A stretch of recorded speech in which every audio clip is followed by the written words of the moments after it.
डीडवाना में राजस्थान का role model एकीकृत सैनिक कल्याण परिसर लोकार्पित। कौमी एकता की मिसाल पीड़ितों ने मंत्रोच्चार एवं शहर के काजी की प्रार्थना के साथ खुला सैनिक के सम्मान का द्वार। सैनिक कल्याण मंत्री कर्नल राठौड़ का आह्वान, वर्दी बदलने से सैनिक कम नहीं होता, समाज से नशा मिटाने का ले संकल्प। डीडवाना के सैन्य इतिहास में 24 मार्च का दिन स्वर्णिम अक्षरों में दर्ज हो गया है। प्रदेश के सैनिक कल्याण मंत्री कर्नल राज्यवर्धन सिंह राठौड़ ने डीडवाना स्थित नवनिर्मित एकीकृत सैनिक कल्याण परिसर का भव्य लोकार्पण किया। यह परिसर न केवल राजस्थान के लिए एक रोल मॉडल है के रूप में उभरा है, बल्कि इसके उद्घाटन समारोह ने सामाजिक और धार्मिक सद्भाव की एक अनूठी मिसाल पेश की है। सर्वप्रथम प्रार्थना और साझा मंच लोकार्पण का दृश्य बेहद भावुक और गौरवपूर्ण था।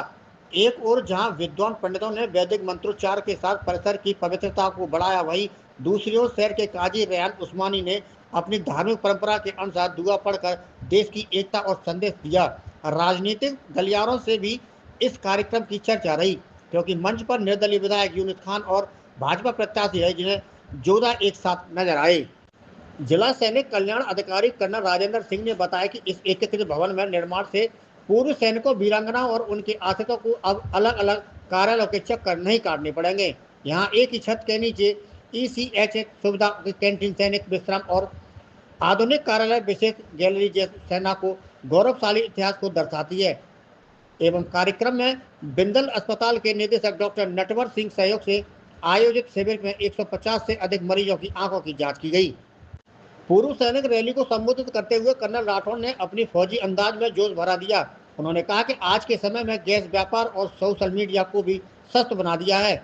ऐसे योद्धाओं चाहिए जो बिना हथियार के अपने दिमाग और मनोबल से लड़ने को तैयार हैं। रिटायरमेंट के बाद अपना आंकड़न कम ना करें। आपने तब के टैंकों के भीतर रहकर देशों की सेवा की है।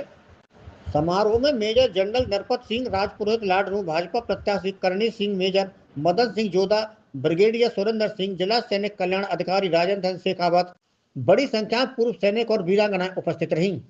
उत्कृष्ट कार्य करने वाले वीर योद्धाओं और वीरांगनाओं को माला एवं साफा पहनाकर स्मृति चिन्ह भेंट कर सम्मानित किया गया। देखिए, डीडवाना में आकर सभी फौजी भाइयों से मिलकर मैं अपने आप को बहुत गौरवान्वित और खुशनसीब महसूस कर रहा हूँ। एक प्रेम भाव होता है, एक लगाव है इन फौजियों के साथ जो आप सबको दिखाई दे रहा हो। लेकिन सबसे बड़ी बात यह है कि लगातार हमारी सरकार, चाहे केंद्र की हो या राज्य की, उन्होंने सैनिकों को सम्मान दिया। 1 रैंक 1 पेंशन से शुरू हुआ, बॉर्डर इंफ्रास्ट्रक्चर को 3 गुना बढ़ा दिया, आत्मनिर्भर भारत बना रहे हैं। ECHS जो रिटायर्ड फौजियों को मेडिकल सुविधाएं हैं उसको और बेहतर कर दिया। हमारी राज्य सरकार ने भी इस तरह का मॉडल तैयार करा है जो इंटीग्रेटेड एक सुविधा केंद्र है, एकीकृत सैनिक कल्याण केंद्र है। यहाँ पे मेडिकल की पूरी सुविधा होगी। आपके पीछे जो मैदान है यहाँ पर पूरा अस्पताल बनेगा। उसके साथ साथ यहाँ कैंटीन की सुविधा है, विश्राम गृह है, सामुदायिक भवन है।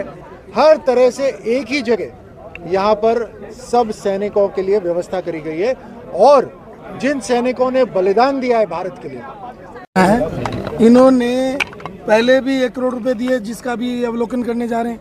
हमने तो आग्रह किया था आज इसका मतलब जो है लोकार्पण कर दें, लेकिन माननीय राज्यवर्धन जी की इच्छा है कि मैं दोबारा इस डीडवाना में हूँ, तो अब की बार आएंगे तो वहाँ का मजमा लगाएंगे, खिलाड़ियों को बुलाएंगे, पूरे प्रदेश को खिलाड़ियों को बुलाएंगे और स्वागत करेंगे। एकीकृत सैनिकों की धरती है, वीरों की धरती है, वीरांगनाओं की धरती है। इस धरती पर एकीकृत एक ही जगह सभी सैनिकों को सुविधाएं मिले, उसके लिए इस भवन का लोकार्पण उद्घाटन का कार्यक्रम हुआ। माननीय राज्यवर्धन सिंह जी पधारे, हम सब लोगों ने उनका मिलकर स्वागत और अभिनंदन किया।